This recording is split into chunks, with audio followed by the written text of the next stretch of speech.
বাড়িতে ছিল মাছ, আর বাজার থেকে যার নেই গুণ সেই বেগুন আনলো মানা। পাশের বাড়ি থেকে চেয়ে আনা আলু, এই রেসিপিতে কেনই বা আমি দেবো না? তাই সব কিছু কেটে কুটে ধুয়ে নিয়ে চলে এলাম। মাছটাতে হলুদ নুন মাখিয়ে ভালো করে ভেজে নিচ্ছি। ভাজা হয়ে গেছে, ওই তেলেই এবার আলুগুলো তুলে দিলাম।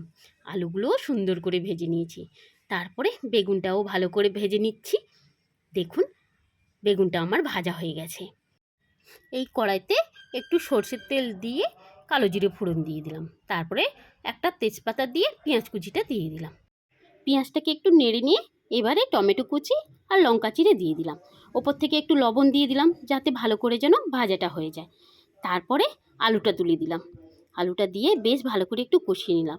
এবার এই বাটনাটা করে নেওয়া, এতে আছে আদা রসুন জিরে আর একটু পেঁয়াজ, সেটাই দিয়ে দিলাম।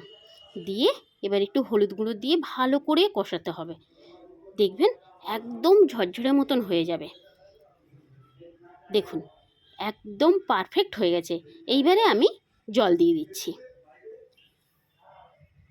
জল দিয়ে একটু ভালো করে ফুটিয়ে নিতে হবে। ফুটিয়ে নিয়ে দেখুন এবারে বেগুনগুলো দিয়ে দিচ্ছি, সাথে মাছটাও দিয়ে দিলাম। দিয়ে একদম পারফেক্ট হয়ে গেছে। দেখুন আমার রেসিপিটা রেডি। সবাই তো খেয়েছে, খুব ভালো ভালো বলছে। আমি আর একদম লোভ সামলাতে পারলাম না, তাই আমিও খেতে বসে গেলাম। সত্যি খুব সুন্দর হয়েছে। আপনারাও একবার এইভাবে রান্না করে খাবেন আর বাড়ির লোককে খাওয়াবেন।